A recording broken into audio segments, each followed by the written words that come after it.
যে অহা 6 তাৰিখে আমি নিযুত মইনা আঁচনিৰ ধন 6 তাৰিখৰ পৰা আমি বিতৰণৰ শুভ আৰম্ভণি কৰিম।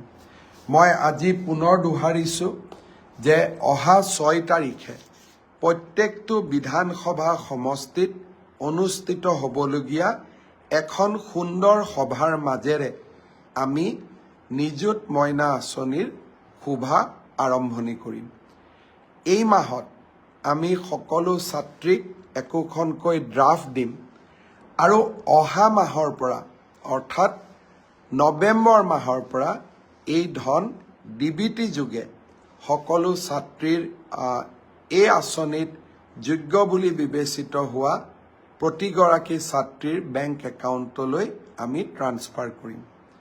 আৰু কোনোবা ছাত্ৰী যদি ভুলত বাদ পৰি যায় আপোনালোকে মোক জনাব, মই তৎকালীনভাৱে ব্যৱস্থা ল'ম।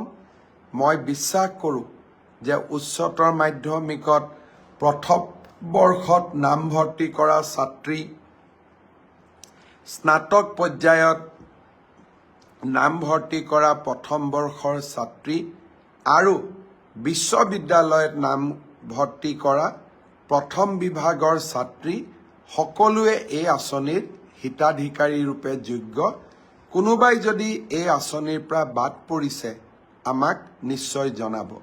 অৱশ্যে সেল্ফ ফাইনেন্স কোৰ্চত পঢ়া ছাত্ৰীসকল এই আঁচনি পোৱাৰ বাবে যোগ্য হ'বনে নাই তাৰ বিষয়ে শিক্ষা বিভাগত মন্থন চলি আছে।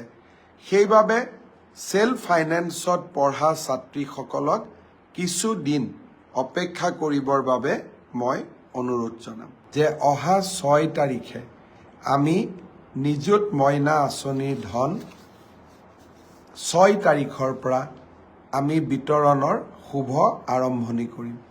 মই আজি পুনৰ দোহাৰিছোঁ যে অহা 6 তাৰিখে প্ৰত্যেকটো বিধানসভা সমষ্টিত অনুষ্ঠিত হ'বলগীয়া এখন সুন্দৰ সভাৰ মাজেৰে আমি নিযুত মইনা আঁচনিৰ শুভা আৰম্ভণি কৰিম।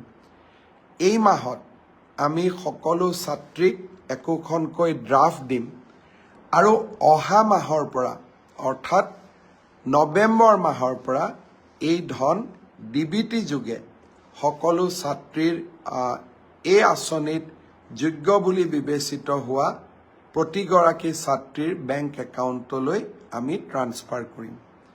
আৰু কোনোবা ছাত্ৰী যদি ভুলত বাদ পৰি যায় আপোনালোকে মোক জনাব, মই তৎকালীনভাৱে ব্যৱস্থা ল'ম। মই বিশ্বাস কৰোঁ